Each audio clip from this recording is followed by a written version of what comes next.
सबसे पहले आपको बताते हैं प्रधानमंत्री नरेंद्र मोदी के बारे में। प्रधानमंत्री नरेंद्र मोदी मॉरिशस के दौरे से वापस आ गए हैं। कल रात वो वापस आए हैं। 11 और 12 मार्च का उनका दौरा था, जिसके बाद अब वो वापस आ गए हैं। कई ऐसे MOU है जिस पर समझौता किया गया है। 8 समझौते पर उन्होंने साइन किए हैं। इसी के साथ अब वो दिल्ली वापस आ गए हैं। 2 दिन के मॉरिशस दौरे से लौटे हैं। मॉरिशस में PM को सर्वोच्च सम्मान मिला है और सर्वोच्च सम्मान पाने वाले वो पहले भारतीय हैं। ये बड़ी जानकारी कि प्रधानमंत्री जब लौटे हैं तो 8 समझौते करके लौटे हैं। ज्ञापन पर उन्होंने हस्ताक्षर किए हैं। दोनों देशों के बीच में कई वैश्विक मुद्दों को लेकर के चर्चा हुई, सहमति बनी और उसके बाद अब जाकर के समझौता हो गया है। 2 दिन के बाद मॉरिशस दौरे से प्रधानमंत्री नरेंद्र मोदी लौट आए हैं। राष्ट्रीय दिवस था उनका और चीफ गेस्ट के रूप में, मुख्य अतिथि के रूप में प्रधानमंत्री नरेंद्र मोदी को आमंत्रित किया गया था। इसी के साथ अब प्रधानमंत्री नरेंद्र मोदी की दिल्ली वापसी हो गई है। कल रात वो दिल्ली वापस पहुंच गए हैं। और अब बात करेंगे शराब के कारोबार से जुड़ी हुई। दरअसल एक नई बहस छिड़ गई है और ये बहस है कि मुस्लिम धर्म गुरुओं ने ये कहना शुरू कर दिया है कि ऑल इंडिया मुस्लिम जमात के अध्यक्ष भी ये कह रहे हैं। मौलाना शहाबुद्दीन रजवी की तरफ से बयान आया है। उनका कहना है कि कोई भी मुसलमान शराब के कारोबार में शामिल नहीं हो सकता है। देखिए एक रिपोर्ट की किस तरीके से इस पूरे मुद्दे पर अब बहस शुरू हो गई है।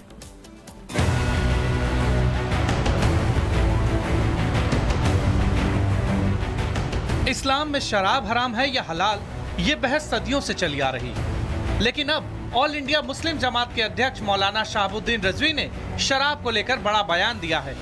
मौलाना शहाबुद्दीन ने शराब के कारोबार को हराम बताते हुए मुसलमानों के नाम से जारी ठेकों के लाइसेंस रद्द करने की मांग उठाई है।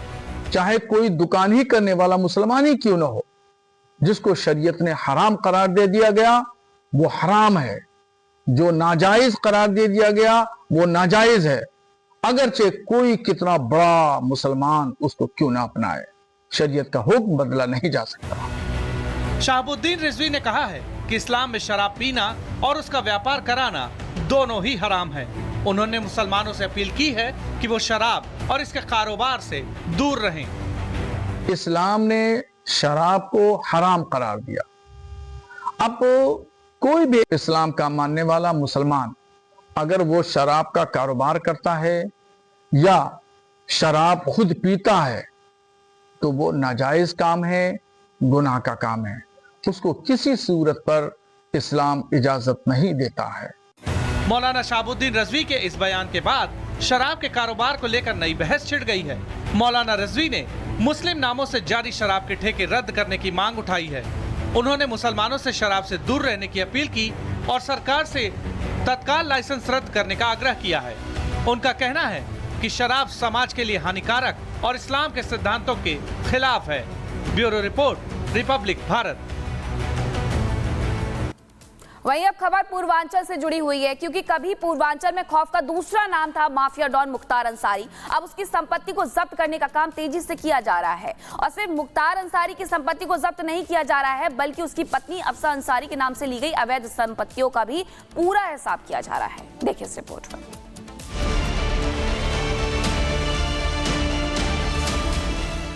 यूपी में योगी सरकार माफियाओं के अवैध कब्जे और संपत्तियों पर लगातार कार्रवाई कर रही है। पूर्वांचल में कुख्यात माफिया डॉन और पूर्व सपा सांसद मुख्तार अंसारी की अवैध संपत्तियों को भी अब योगी सरकार की नीतियों के तहत कुर्क किया जा रहा है। साथ ही मुख्तार के परिवार और रिश्तेदारों के नाम से कब्जा की गई अवैध संपत्तियों को भी नहीं बख्शा जा रहा। मुख्तार की फरार पत्नी के नाम पर दर्ज बेशकीमती जमीन को भी कुर्क किए जाने का फैसला जारी हो गया है। गाजीपुर की MP MLA कोर्ट ने गैंगस्टर एक्ट के तहत कुर्क किए जाने के फैसले पर अपनी मुहर लगा दी है। बीते साल 9 दिसंबर को DM ने अपना फैसला सुनाया था। गाजीपुर के ADG नीरज श्रीवास्तव ने बताया कि गाजीपुर शहरी क्षेत्र की कीमती जमीन को मुख्तार ने अपनी पत्नी के नाम पर खरीदा था। ये जमीन बल्लभ ड्योढ़ी दास नाम की है और साल 2010 में तत्कालीन विधायक रहे मुख्तार अंसारी ने अपनी पत्नी अफसा अंसारी के नाम पर इसे अवैध कमाई के जरिए खरीदा था। आज की तारीख में इस प्रॉपर्टी की कीमत 9 करोड़ 44 लाख आंकी गई है। प्रशासन ने इस संपत्ति को गैंगस्टर एक्ट के तहत जब्त करने का आदेश दे दिया है, जिसे अब अदालत ने भी मंजूरी दे दी है।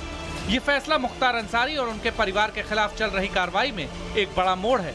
प्रशासन की ओर से अवैध संपत्तियों पर कार्रवाई जारी है और इस मामले में आगे भी कार्रवाई की जाएगी। Bureau report, Republic Bharat.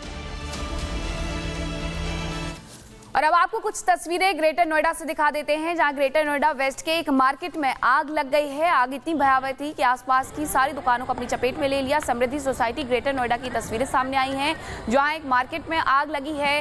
Greater Noida में आग की ये घटना हुई है। सोसाइटी की मार्केट में दरअसल देर रात आग लग गई, जिसके बाद आग ने विकराल रूप धारण कर लिया। फायर ब्रिगेड की कई गाड़ियां मौके पर बुलाई गई। आग को काबू पाने की कोशिश कई घंटों तक की गई, लेकिन आग पूरी तरीके से फैल गई थी, जिसने आसपास की दुकानों को भी अपनी जद में ले लिया। फायर ब्रिगेड की कई टीमें पहुंची हुई थी और आग को बुझाने का काम यहां पर किया गया है, लेकिन जो तस्वीरें सामने आ रही हैं वो ये बताने के लिए काफ़ी है कि आग कितनी भयावह थी।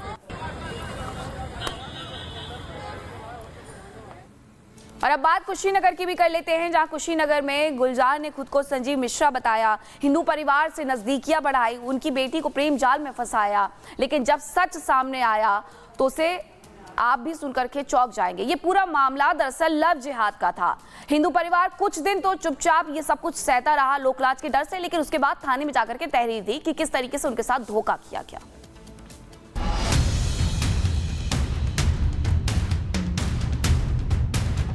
योगी आदित्यनाथ महाराज जी से यही कहना है कि मेरी बेटी को बचाएं। जिंदगी जहर की तरह लग रही है। घर में घुसे दरिंदे को नहीं पहचान पाने की इतनी बड़ी सजा मिली है कि परिवार तिनके की तरह उजड़ गया है। आरोप है कि इनकी बेटी लव जिहाद का शिकार हो गई, बहुत ही सुनियोजित तरीके से, और जिसने अंजाम दिया वो कोई और नहीं बल्कि एक मुस्लिम युवक है। नाम है गुलजार अंसारी, जिसने लव जिहाद की ऐसी घटना को अंजाम दिया कि उसे जानने के बाद आप भी हैरान रह जाएंगे।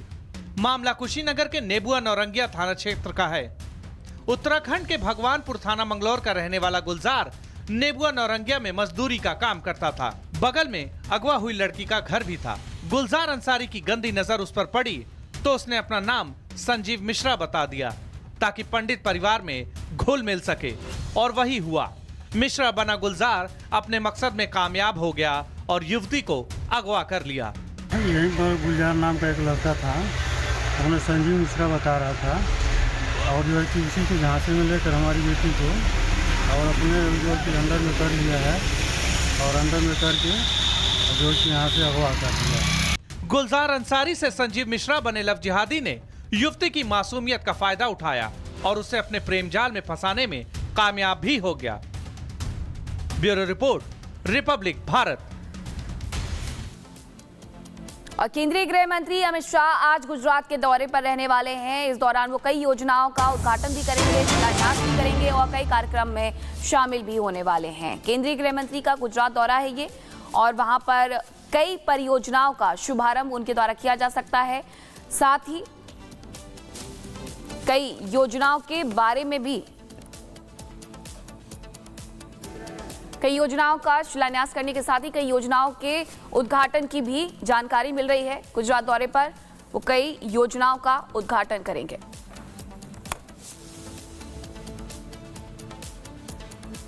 बात महाराष्ट्र की, जहां से औरंगजेब की कब्र को तोड़ने की मांग अब तेज हो गई है। शिवसेना के सांसद नरेश महस्के ने लोकसभा में कहा है कि औरंगजेब जैसे क्रूर व्यक्ति के लिए मजार की क्या जरूरत है, और महाराष्ट्र के अलग अलग हिस्सों से भी ये मांग उठ रही है, देश के अलग अलग हिस्सों से भी ये मांग उठ रही है कि औरंगजेब की कब्र को तोड़ दिया जाए। देखिए।